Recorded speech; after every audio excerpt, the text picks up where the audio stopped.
Good morning, Tehmina Khan is here in TK Maths S1. In today's video, we will solve a question on integration and understand the concept. It is basically about volume of a revolution. And this is a part of the question of AS level mathematics P1. So question is taken from November 19 variant 11, question number 11. The two QR codes shown on the screen are for all my videos I have made on P1 and S1. So you can scan it to watch more videos. So here is the question. The equation of the curve is given and the y-axis and x-axis is given. Without reading a question, always look at the graph first. The diagram first, sorry, not graph, diagram. And now if you see, it is saying the area is bounded between the line y equals to minus 1, which is here, y-axis, which is here, and the curve. So this is the shaded region. You have to express first of all the equation of the curve into the completing square form. This form is called completing square form, right? And then you have to express x in terms of y for x greater than equals to minus 2. So let's do it. First of all, let's complete y is equals to x square plus 4x plus 3. I will give you the logic and I will tell you directly also how to do it and how do students do. So first of all, directly what do students do mostly, and which is easier for them? Mentally they try to calculate what is the half of the coefficient of x power 1, which is 4 here. Half of it is 2. So just pick up the variable from here, plus 2, and square it. But ensure the coefficient of x square must be 1. After that, what is done? Half of 4 is 2. So it will be minus 2 square plus 3. And it helps you to get the idea, completing a square form very quickly. But now after that, I will tell you what is the reason and why is it like this. So, some people cannot remember direct things. They need to know the reason. If I look at myself, I need to know the reason. Otherwise, I forget easily.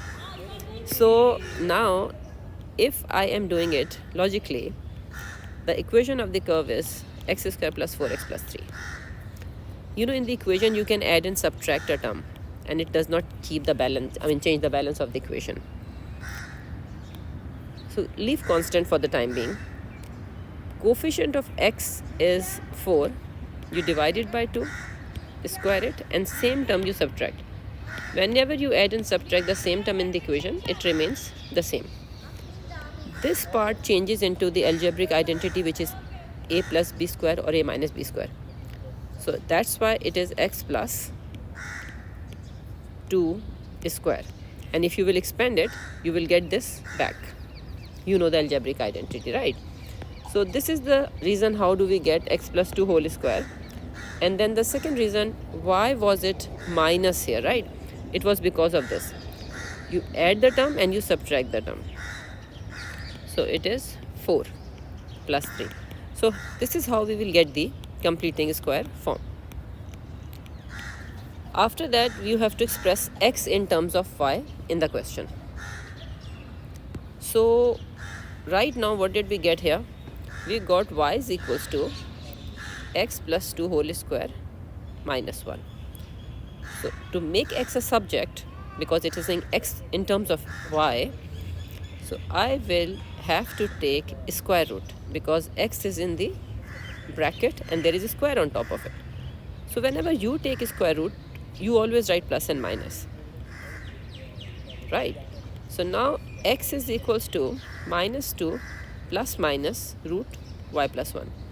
Now which sign you will take? Either plus or minus. So go back to the domain. Domain is saying x has to be greater than minus 2. So x will be greater than minus 2 if you will add something in it.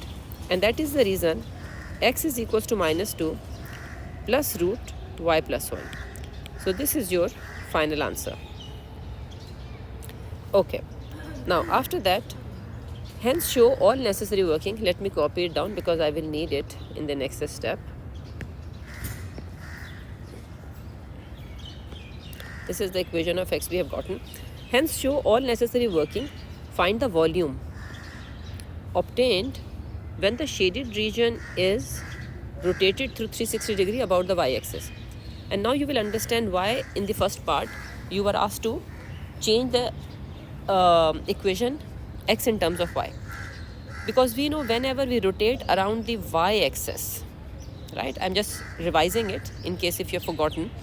Whenever you have to find the volume which is revolving around the y-axis, the formula for the volume of the revolution is x squared dy, and limits are on the y-axis.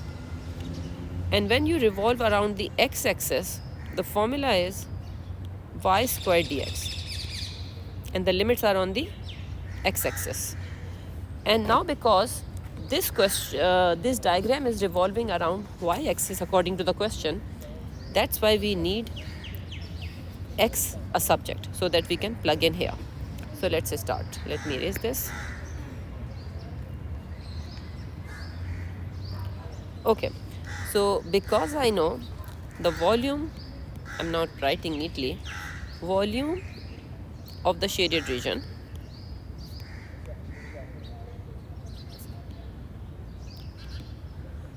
revolving around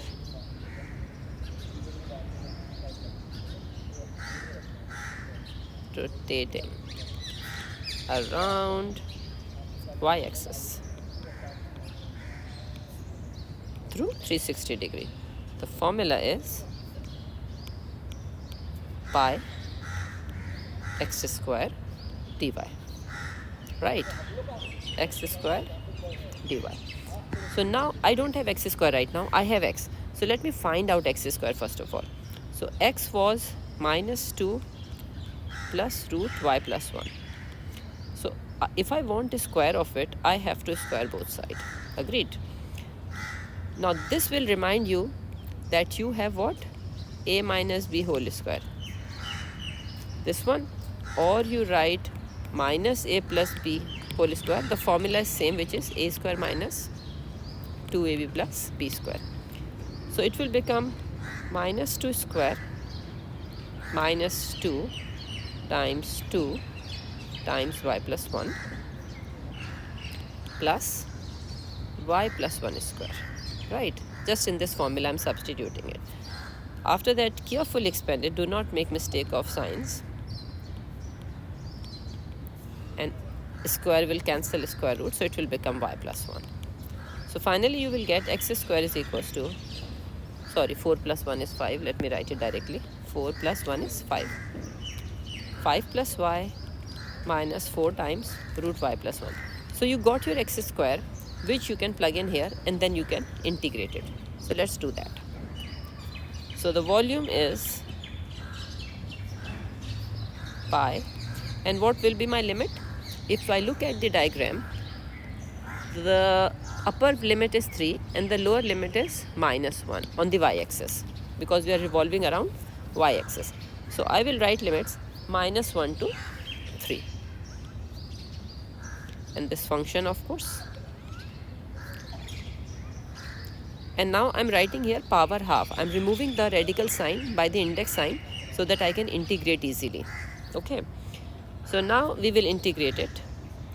So it will become 5 will become what? 5y. Y will become y square over 2 minus 4 y plus 1, half plus 1 is 3 upon 2, and same thing will go here, right? And the limits are what? Minus 1 to 3. So now let me just arrange this function, and then I will apply the limits in it, right? So it is 5y plus y square upon 2 plus 8 upon 3. Now I'm sure you are not confused about it. It is 4 divided by 3 upon 2. You can see here. So this becomes 4 times 2 upon 3. This is what I'm doing here. So it is 3 upon 2, and limits are minus 1 to 3. Now substitute the upper limit, 3 and minus 1. Okay. Now substitute the upper limit and then minus lower limit. 5 3s are 15. So I'm just doing little mental work. Excuse me. 3 square is 9. 3 plus 1 is 4. So I have substituted the upper limit. Now I'm substituting the lower limit, -1 in these places, right? So -5 plus half, because -1 square will be 1, correct? 8 upon 3, -1 plus 1 is 0. So this is what I got. So now if you simplify it, it is pi. You can use calculator, but I would recommend simplify it a little more. Why? Because if you will put all this in one go in the calculator, you may make mistake of sign. But if you're very confident, then choice is yours. Now this is in the simplest form I would recommend. So my answer is 8 pi over 3. Let's check, was question saying give answer in the exact form or something? There was no such requirement. So for the safe side, I will write answer in 3 significant figure as well. Because on the cover page of the question paper is, okay, if it is not mentioned in the question, then give answer in 3 significant figure. So always write both the answers. So thank you very much for watching the video. Please press like and subscribe button and share it with your friends. Your comments do encourage me. Take care. Allah Hafiz.